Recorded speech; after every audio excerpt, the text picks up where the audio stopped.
بسم اللہ الرحمن الرحیم۔ السلام علیکم ناظرین، نجران یمن کے نصرانیوں کا ایک وفد ایک مرتبہ مدینہ منورہ آیا۔ یہ 14 آدمیوں کی جماعت تھی جو سب کے سب نجران کے اشراف تھے، اور اس وفد کی قیادت کرنے والے 3 اشخاص تھے: ابو حارثہ بن علقمہ جو عیسائیوں کا پوپ اعظم تھا، وہیب جو ان لوگوں کا سردار اعظم تھا، عبد المسیح جو سردار اعظم کا نائب تھا اور عاقب کہلاتا تھا۔ یہ سب نمائندے نہایت قیمتی اور نفیس لباس پہن کر عصر کے بعد مسجد نبوی میں داخل ہوئے اور اپنے قبلہ کی طرف منہ کر کے اپنی نماز ادا کی۔ پھر ابو حارثہ اور ایک دوسرا شخص دونوں حضور نبی کریم صلی اللہ علیہ وآلہ وسلم کی خدمت میں حاضر ہوئے، اور آپ نے نہایت کریمانہ لہجے میں ان دونوں سے گفتگو فرمائی اور فرمایا، تم لوگ اسلام قبول کر کے اللہ تعالیٰ کے فرما بردار بن جاؤ۔ ابو حارثہ کہنے لگا، ہم لوگ پہلے سے ہی اللہ تعالیٰ کے فرما بردار ہو چکے ہیں۔ نبی کریم صلی اللہ علیہ وآلہ وسلم نے فرمایا، تم لوگوں کا یہ کہنا صحیح نہیں، کیونکہ تم لوگ صلیب کی پرستش کرتے ہو اور اللہ تعالیٰ کے لیے حضرت عیسیٰ علیہ السلام کو بیٹا کہتے ہو اور خنزیر کھاتے ہو۔ ابو حارثہ کہنے لگا، آپ لوگ ہمارے پیغمبر حضرت عیسیٰ علیہ السلام کو گالیاں کیوں دیتے ہو؟ نبی کریم صلی اللہ علیہ وآلہ وسلم نے فرمایا، ہم لوگ عیسیٰ کو کیا کہتے ہیں؟ ابو حارثہ کہنے لگا، آپ لوگ حضرت عیسیٰ علیہ السلام کو بندہ کہتے ہیں، حالانکہ وہ خدا کے بیٹے ہیں۔ نبی کریم صلی اللہ علیہ وآلہ وسلم نے فرمایا، ہم یہ کہتے ہیں کہ حضرت عیسیٰ علیہ السلام خدا کے بندے اور اس کے رسول ہیں، اور وہ کلمۃ اللہ ہیں جو کنواری مریم کے شکم سے بغیر باپ کے اللہ تعالیٰ کے حکم سے پیدا ہوئے۔ ابو حارثہ کہنے لگا، کیا کوئی انسان بغیر باپ کے پیدا ہو سکتا ہے؟ جب آپ لوگ یہ مانتے ہیں کہ کوئی انسان پیدا نہیں ہو سکتا اور حضرت عیسیٰ علیہ السلام کا باپ نہیں، تو پھر آپ لوگوں کو یہ ماننا پڑے گا کہ ان کا باپ اللہ ہے۔ نبی کریم صلی اللہ علیہ وآلہ وسلم نے فرمایا، اگر کسی کا باپ کوئی انسان نہ ہو تو اسے یہ لازم نہیں آتا کہ اس کا باپ خدا ہے۔ خداوند تعالیٰ اگر چاہے تو بغیر باپ کے بھی آدمی پیدا ہو سکتا ہے۔ دیکھو، حضرت آدم علیہ السلام کو اللہ تعالیٰ نے بغیر ماں اور باپ کے پیدا فرمایا، اور اگر اس نے حضرت عیسیٰ علیہ السلام کو بغیر باپ کے پیدا کر دیا تو اس میں تعجب کی کون سی بات ہے؟ حضور نبی کریم صلی اللہ علیہ وآلہ وسلم کی اس پیغمبرانہ طرز استدلال اور حکیمانہ گفتگو سے چاہیے تو یہ تھا کہ یہ وفد اپنی نصرانیت کو چھوڑ کر دامن اسلام میں آ جاتا، مگر ان لوگوں نے نبی کریم صلی اللہ علیہ وآلہ وسلم سے جھگڑا کرنا شروع کر دیا، یہاں تک کہ بحث و تکرار کا سلسلہ بہت دراز ہو گیا۔ تو اللہ تعالیٰ نے سورہ آل عمران کی یہ آیت نازل فرمائی۔ اس آیت کو آیت مباللہ کہا جاتا ہے، جس کا ترجمہ کچھ یوں ہے: اے محبوب، جو تم سے عیسیٰ کے بارے میں حجت کریں اس کے بعد تمہیں علم آ چکا، ان سے فرما دو کہ آؤ ہم اور تم بلائیں اپنے بیٹے اور تمہارے بیٹے، اپنی عورتیں اور تمہاری عورتیں، اور اپنی جانیں اور تمہاری جانیں، پھر مباہلہ کریں تو جھوٹوں پر اللہ کی لعنت ڈالیں۔ قرآن کی اس دعوت مبارکہ کو ابو حارثہ نے منظور کر لیا اور طے پایا کہ صبح نکل کر میدان میں مباہلہ کریں گے۔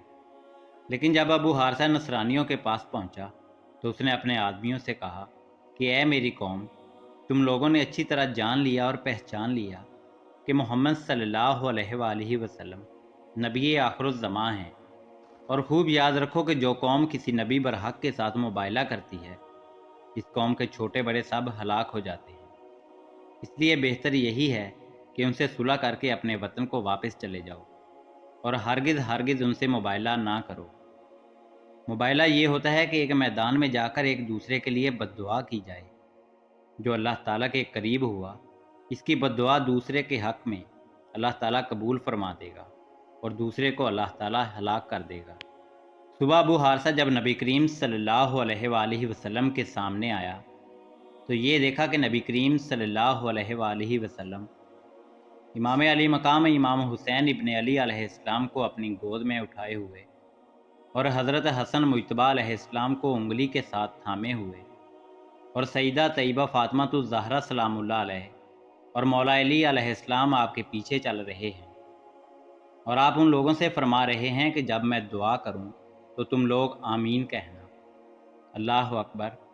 یہ منظر دیکھ کر ابو حارثہ خوف سے کانپنے لگا اور کہنے لگا، اے گروہ نثاری، میں ایسے چہروں کو دیکھ رہا ہوں کہ اگر اللہ تعالیٰ چاہے تو ان چہروں کی بدولت پہاڑ بھی اپنی جگہ سے ہٹ کر چل پڑے گا۔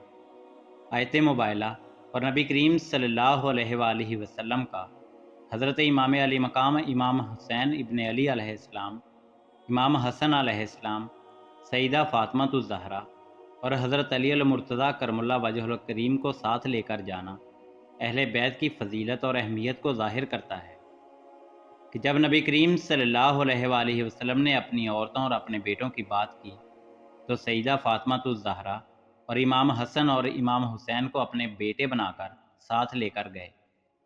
اور ابو حارثہ کہنے لگا، اے میری قوم، ہرگز ہرگز مبائلہ نہ کرو ورنہ ہلاک ہو جاؤ گے، اور روئے زمین پر کہیں بھی کوئی نصرانی باقی نہ رہے گا۔ پھر اس نے کہا، اے ابو القاسم، یہ رسول اللہ صلی اللہ علیہ وآلہ وسلم کی کنیت ہے، آپ کے بیٹے قاسم کی وجہ سے آپ کو ابو القاسم کہہ کر پکارا جاتا تھا۔ کہنے لگا، ہم ان سے مبائلہ نہیں کریں گے، اور ہم یہ چاہتے ہیں کہ ہم اپنے ہی دین پر قائم رہیں۔ نبی کریم صلی اللہ علیہ وآلہ وسلم نے ان لوگوں سے کہا کہ تم لوگ اسلام قبول کر لو تاکہ تم لوگوں کو مسلمانوں کے حقوق حاصل ہو جائیں۔ نصرانیوں نے اسلام قبول کرنے سے صاف انکار کر دیا تو نبی کریم صلی اللہ علیہ وآلہ وسلم نے فرمایا، پھر میرے لیے تمہارے ساتھ جنگ کے سوا کوئی چارہ نہیں۔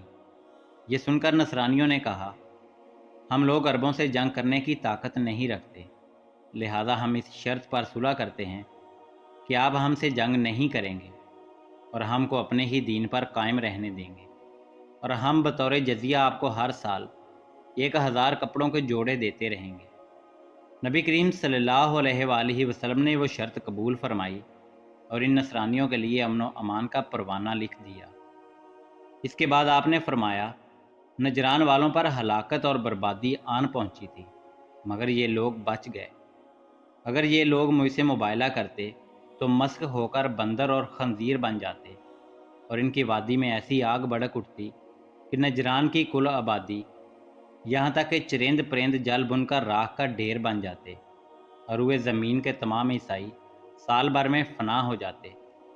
ناظرین، اسی امید کے ساتھ اجازت دیجیے کہ آپ کو ہماری ویڈیو پسند آئی ہوگی۔ ملتے ہیں بہت جلد ایک نئی تاریخی، تحقیقی اور معلوماتی ویڈیو کے ساتھ۔ دیکھتے رہیے دا مسلم گائیڈنس۔ اللہ رب العزت آپ کا حامی و ناصر ہو۔